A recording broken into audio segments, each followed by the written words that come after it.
বড়দিকে আমরা আসলে মায়ের পরেই বড়দিকে আমরা ওইভাবে চিন্তা করি, আমি দিদি ডাকি।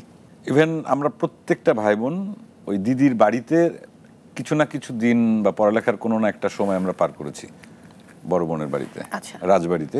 আমি রাজবাড়ি কলেজের স্টুডেন্ট।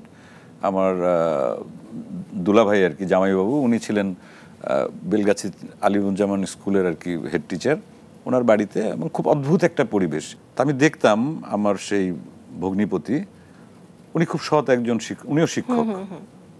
বাড়িতে কাচারি ঘর থাকে না, ভোর থেকে সারা দিন স্টুডেন্ট আসতো, উনি যখন সময় পেতেন তখনই গিয়ে পড়াতেন। হয়তো সকালবেলা ঘুম থেকে উঠে দাঁত ব্রাশ করতে করতে হয়তো একটু দেখিয়ে দিলেন এটা কর, আবার হয়তো উনি ওনার খাওয়া দাওয়া করছেন বা স্কুলে যাবেন, একটু গ্যাপ গেল, আবার এসে আবার পড়াচ্ছেন। এবং এগুলো সব ফ্রি।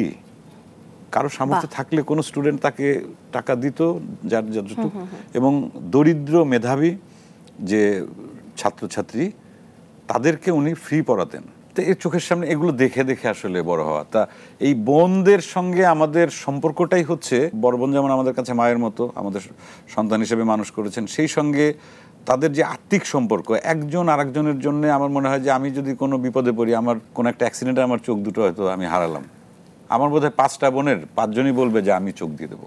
ওই বন্ডিংটা আমাদের ফ্যামিলির মধ্যে আছে এবং ওই পরিবেশ থেকে ওইভাবেই আসলে আমাদের বেড়ে ওঠা।